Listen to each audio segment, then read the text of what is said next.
আপনার বাড়িতেও কি তুলসী গাছ আছে? যদি আপনার উত্তর হয় হ্যাঁ, তাহলে ভিডিওটি একটু মন দিয়ে দেখবেন। দেখুন, শ্রাবণ মাস হচ্ছে মহাদেবের সব থেকে প্রিয় এবং ইম্পর্টেন্ট মাস। এই জন্য শ্রাবণ মাসে যদি তুলসী গাছে মঞ্জুরি আসে, তাহলে বুঝবেন বাড়িতে মা লক্ষ্মীর এবার কৃপা হতে চলেছে। এবার সেই তুলসী মঞ্জুরিকে ভেঙে আপনি এক ঘটি জলের মধ্যে মিক্স করে সারা বাড়ি সেই জল ছিটিয়ে দিন।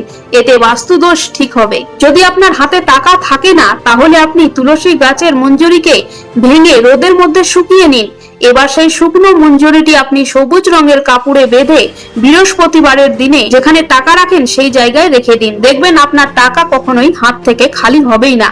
যেমন টাকা যাবে তার থেকে ডবল টাকা আপনার হাতে আসবে। যদি আপনার প্রচুর শত্রু থাকে, তাহলে আপনি লাল কাপড়ের মধ্যে তুলসী মঞ্জুরি বেঁধে মেন দরজায় টাঙিয়ে দিন। এতে করে শত্রুর নজর দোষ থেকে আপনি রক্ষা পাবেন। তুলসী মঞ্জুরিকে শুকিয়ে আপনি যদি মা লক্ষ্মীর চরণে দিতে পারেন, তাহলে মা লক্ষ্মী আপনাকে ধন দেবে, ধন আসার রাস্তা খুলে যাবে। যদি তুলসী মঞ্জুরি আপনি চন্দনের সাথে মিক্স করে ভগবান অথবা গোপালকে দিতে পারেন, তাহলে জীবনে আপনি খুব সুখে শান্তিতে থাকতে পারবেন, অর্থাৎ জীবনে আপনার সুখ আসবে। আপনার বাড়িতে তুলসী গাছ আছে কিনা কমেন্টে জানাবেন।